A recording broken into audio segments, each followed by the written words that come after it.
This channel does not promote any violent, harmful, or illegal activities. All content provided by this channel is meant for an educational purpose only. Abhijit গঙ্গোপাধ্যায়কে দিয়ে ওসব কথা বলালো কে? সেটা BJP তো আর কান পাতলে শোনা যাচ্ছে যে অভিজিৎ গঙ্গোপাধ্যায় তাকে দিয়ে ওই কথাগুলো বলালো কে? দিল্লির বিজেপি দিল্লির বিরুদ্ধে কে বলালো?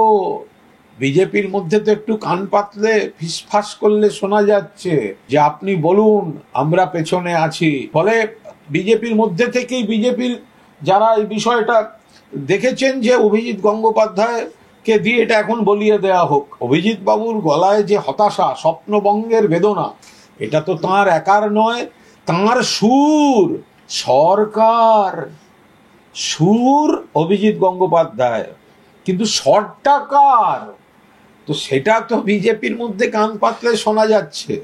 নির্বাচন 2-2.5 মাসের মধ্যে বলছে করতে হবে। আরে ফর্ম ছেপে আসেনি, বাংলা ফর্ম ছেপে আসেনি, বিএলওদের বলা হচ্ছে সারাদিন ঘুরে বেড়াও।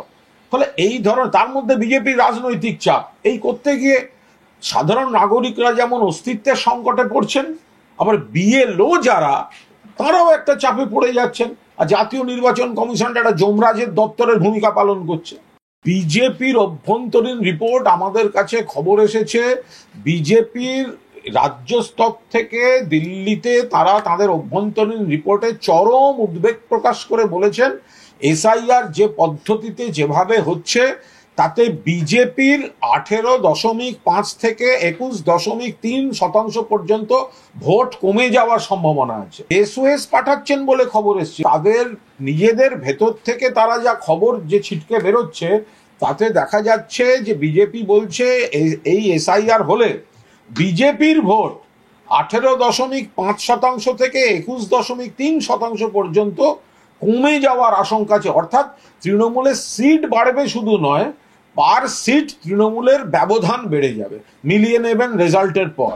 এই যে জাতীয় নির্বাচন কমিশন এটা বিজেপির প্রভাবে যা করছে, যে হঠকারী সিদ্ধান্ত অল্প সময়সীমার মধ্যে একটা রাজনৈতিক উদ্দেশ্য প্রণোদিত অপ্রস্তুত পরিকাঠামো নিয়ে যেটা চাপিয়ে দিচ্ছে এবং বিজেপি তার সঙ্গে আতঙ্ক তৈরি করছে, তাতে যমরাজের দপ্তরে পরিণত হয়েছে এই নির্বাচন কমিশন। কেউ আত্মহত্যা করছেন, কেউ আত্মহত্যার চেষ্টা করছেন। একজন তরুণী তার শিশুকন্যাকে নিয়ে আত্মহত্যার চেষ্টা করেছে।